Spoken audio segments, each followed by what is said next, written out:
It's time for Fibber McGee and Molly.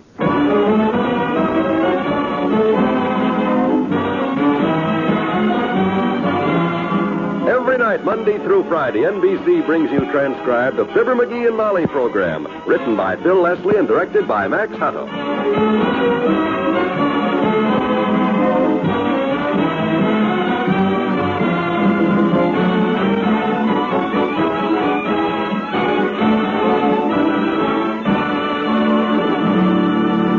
Meet the safe driver. If you know what makes him stay alive on the highways, you may be able to follow his good example. He's not too hard to find. You can always spot him by the way he drives. He always keeps his car in A1 mechanical condition, because even a safe driver can have an accident in a car that doesn't respond as it should. He shows courtesy for other drivers by signaling turns and giving them the benefit of any doubt. He knows that speed is his greatest enemy, so he slows down at night, in bad weather, in crowded traffic, and on narrow roads. He knows and obeys the laws written to help save his life. And most important of all, he drives as though the country's highway accident problem is his personal problem, which it is. Remember, few accidents happen with safe drivers. Are you one of them?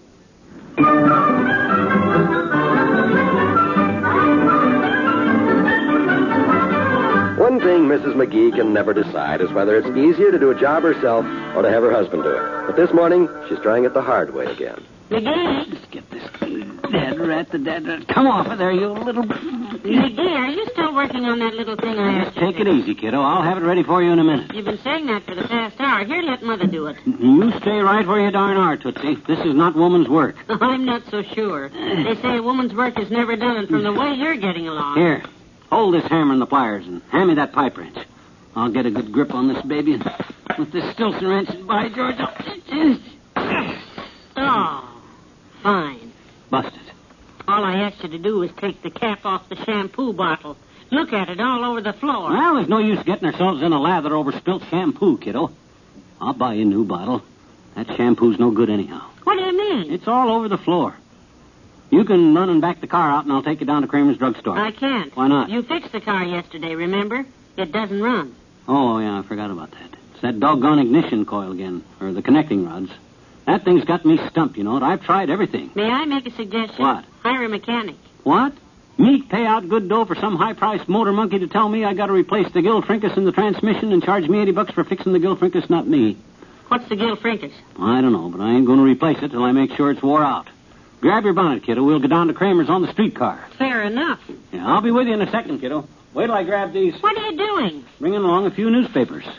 You carry these, and I'll take the rest. Heavenly days, what do you want with 6 newspapers? It's only a 10-minute ride. I'm not going to read them. I'm going to sit on them. Sit on them? You know how bumpy that streetcar rides, Molly. All them wheels are flat on the bottom, and I don't want to wind up the same way. Let's go.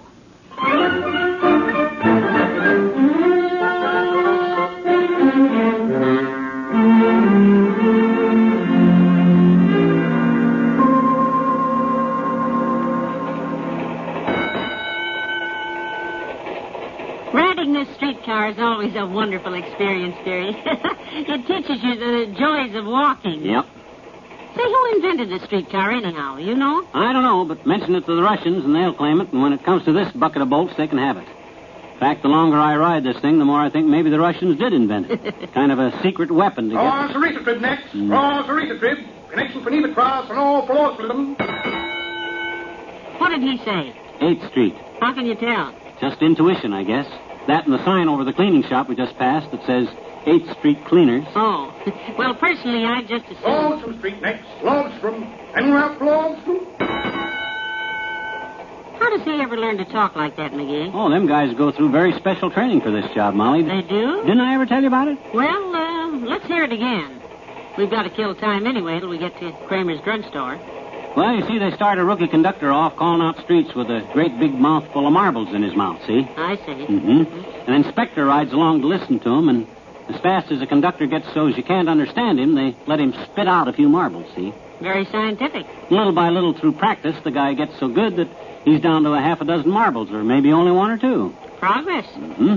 They say that a guy that makes the best conductor is a guy that ain't got all his marbles.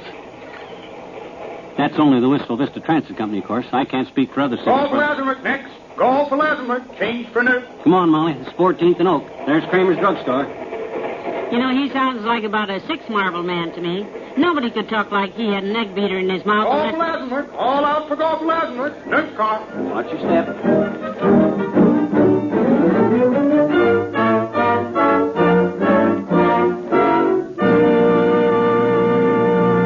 It once seemed that everyone in America was named Smith, Jones, or Brown. But that was a long time ago, and the chances are quite good now that the next person you meet will be Mr. Cohen or Miss Perotti or Mrs. Schumann.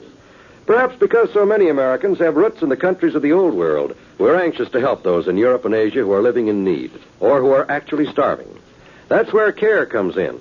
For $10, CARE guarantees delivery of a food package to any individual or group in most any country in the world. For $6.95, CARE delivers a new budget food package in 14 European countries. Or for $10, CARE delivers baby food, knitting yarn, or a pure wool blanket. The package CARE sends for you will contain more than you could send yourself for the same money. If your name is Smith, Jones, or Brown, and you don't know anyone in the war-ravaged countries, CARE will choose a needy family for you, and you'll very likely hear from them after they've received your package. Just send $10 or $6.95 to CARE, New York.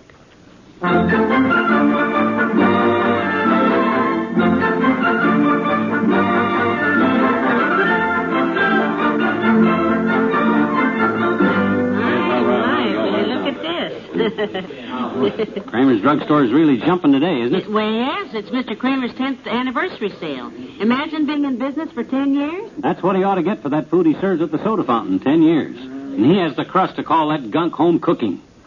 Dad? If that's home cooking, Tootsie, it must be cooked in a home for retired bicarbonate salesmen. And the portions you get. Small? When he advertises a 2-bit hamburger, that's not only the price, that's the size of it, too. Like a 2-bit piece, only thinner.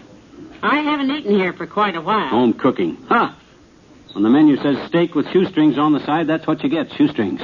McGee? Huh? If Mr. Kramers' food is so bad, why don't you eat someplace else? No place else has got home cooking.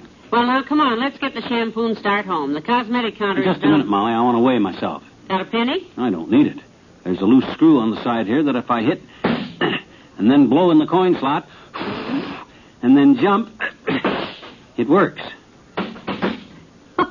Heavenly days. You see, kiddo? There's the card with my weight and fortune. What does it say? It says you are intelligent, handsome, and beloved by everyone, and you will be a great success. Spend a penny next time, and we'll tell you the truth. Huh? Oh, hi, Kramer. I didn't see you standing there. I know you didn't. Oh, congratulations on your 10th anniversary, Kramer. Would you mind going home? I'd like to try for 11. Well, by George, that's a heck of a way to talk to customers, Kramer. How would you like me to close out my charge account? By paying it in full? I got a good notion to do just that and take my business someplace else. Well, they'll be dancing in the streets. Oh, now, McGee, don't get all unraveled. Mr. Kramer's just kidding. I am? Yeah, well, I guess I am. You know the Kramer motto, McGee. The customer's always king. Yeah, that's better. And if you don't stop tampering with this scale, one of these days I'm going to crown you. Now, what can I do for you, Mrs. McGee? I need a bottle of shampoo, Mr. Kramer. Well, what kind would you like? I have a Glow Clean containing genuine flagomil. Flagomil? Scalp Help containing 37 vitamins. Oh. As well as hypochloric hanafin, the secret ingredient. And I have a brand called Jones's Shampoo. What does it contain? Just soap. It doesn't awaken your sleeping follicles or bring the fascinating glow of girlhood back to faded locks or guarantee you 3 dates with Burt Lancaster. It just gets the dirt out. I'll take a large bottle of that. Yes, ma'am, I'll get it. I better get a couple of cigars, Molly. And Wait, will you look who's coming. Hello, Dr. Gamble. Oh, him. Hi, Molly. Well, I see you brought along your deader half. Hi, Putty Puss. Still looking for a cure for that face of yours? I'm in a bit of a hurry, son, so I'll ignore that crack. Just don't try my patience, though. I won't, but if I was your patient, I'd try another doctor. Oh, McGee, don't be so insulting. You know Dr. Gamble is the top medical man in this town. Everybody knows that. Ah, but, A very witty remark. For your information, sonny boy, I had to turn down a fairly important invitation today. I was asked to speak at the very exclusive executive club luncheon next week. But it's impossible. Oh, why can't you talk to them, Doctor? Prior engagement, Molly. Have to address the Rotary Club that day. My goodness, you certainly are popular. at least he's eating regular. Now, if you'll excuse me, kids, I've got to rush down to the railroad station to treat a patient. Man just had a bad attack of Gladstone's. Gladstones? You mean gallstones? No, a stack of suitcases fell on his head. So long, Molly. My doctor. Isn't he a sweet old character, McGee? Kind of a bragger, though. I was asked to speak at the very exclusive Executive Club luncheon, my boy. Ha! Anybody can speak at the Executive Club luncheon. You never have. I've never asked them. They're supposed to ask you, dearie. Well, they probably think I'm too busy. Word gets around, you know. Let's drop the subject, sweetheart. Well, gee whiz. There's nothing Doc Gamble can do that I can't do twice as good and without trying half as hard, especially speech-making. I'm as windy as he is, and by George... Harry, the day you are asked to speak at the executive luncheon, I'll buy you a new hat. In the meantime, I'd better see what's happened to my bottle of shampoo. I'll be right back. Okay. My own wife scoffs at me. Buy me a new hat, eh? Boy, if I could think of some way to... Hey, wait a minute. If Doc Gamble canceled out, they may be still looking for a new speaker. I'll just give them babies a call. Boy, oh boy, if I can work this thing. Oh, hello, operator. Oh, is that you, Mert? Yeah, oh, not now, Mert. I'm too busy. Yeah. Get me the Executive Club. Yeah, the Executives Club. Hello, Executives Club? Look, I just learned through prior sources that you're looking for a speaker for your luncheon next week. No, I'm not volunteering myself, but I can put you in touch with a very brilliant personality. Yeah, he's a retired executive. Semi-retired. Yeah, travels a lot, reads a lot, close touch with Washington. Yeah, his name is McGee. F. McGee. Pretty busy man, but he might squeeze you fellows in if you talk to him right. Yeah, try Wistful Vista, 1809. He'll be there tomorrow. Yep. Oh, it's quite all right. Glad to have been of help. Hated to have you call off that luncheon just... by the way, his favorite is fried chicken. Goodbye. What's this about fried chicken? Who are you talking to on the phone? The phone. Well, that was just Mert. She's trying a new recipe on her boyfriend tonight. Fried chicken. What's the joke? Oh, nothing. You get the shampoo? Right here. What are you smirking about? Oh, nothing. Is your offer still good? Offer? What offer? Oh, you mean about the day you're asked to speak at the Executives Club? Yes, sir. It still stands. Come on now, let's go home. Okay, but let's stop by the Bonton on the way. I want to try on some hats.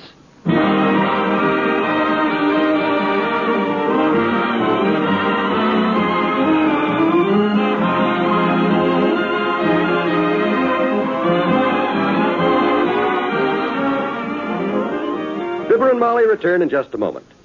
You know, a lot of vacations start as a daydream and end as a daydream for lack of money. That needn't happen to you. You can have extra money when you need it. Simply join the payroll savings plan for buying United States savings bonds. When your bonds mature, you'll get back $4 for every $3 you invest. There's your extra money, your vacation, both guaranteed. Ask your employer about buying United States savings bonds through the payroll savings plan. Then join.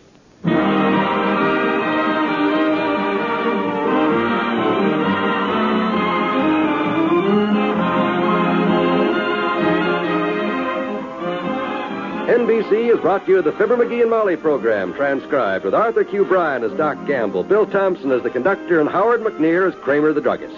Here are Fibber and Molly to say... See you next Monday. Have a nice weekend and drive carefully. Good night. Good night, all.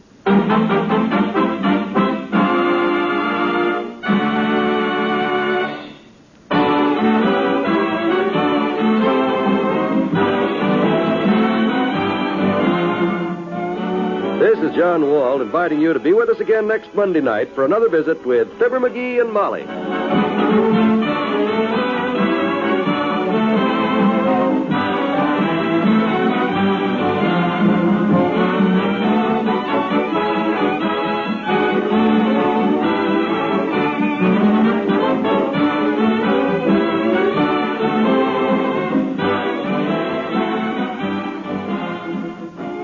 Weekday evenings, hear Can You Top This? On the NBC Radio Network.